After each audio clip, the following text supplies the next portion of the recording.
સૌરાષ્ટ્રનો સૌથી મોટા રાજકોટના લોકમેળો શરૂ થાય તે પહેલાથી જ વિવાદમાં આવી ગયો છે। ત્યારે ગતરોજ મીડિયાના અહેવાલ બાદ વહીવટીતંત્ર સફાળું જાગ્યું છે, જ્યાં રેસકોર્સ મેદાનમાં લોકમેળાના સ્થળ પર નેશનલ ઇન્સ્ટિટ્યૂટ ઓફ ડિઝાસ્ટર મેનેજમેન્ટની ટીમ પહોંચી હતી અને સ્થળ પર પહોંચી NIDMની ટીમે નિરીક્ષણ હાથ ધર્યું હતું અને સ્થળ નિરીક્ષણ બાદ લોકમેળામાં ભીડને કંટ્રોલ કરવા માટે રાખવી પડતી તકેદારી અંગે સાવચેત કરવામાં આવનાર છે।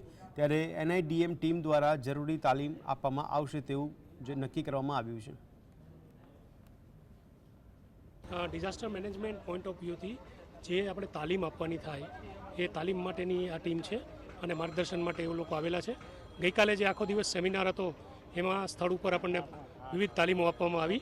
હાલ સ્થળ ઉપરની તપાસ જોઈ અને આપણી જે વ્યવસ્થા છે એને એક એક્ઝામ્પલ તરીકે લઈ અને શું અન્ય કોઈ ફેરફાર જણાતા હોય, જેમ કે સ્ટેમ્પેડ થાય તો કઈ રીતની વ્યવસ્થા છે, અન્ય ફાયરની વ્યવસ્થા કઈ રીતે છે, એ બધું જોવા માટે અત્યારે NIDMના પ્રતિનિધિશ્રી અહીંયા સાથે આવેલા છે।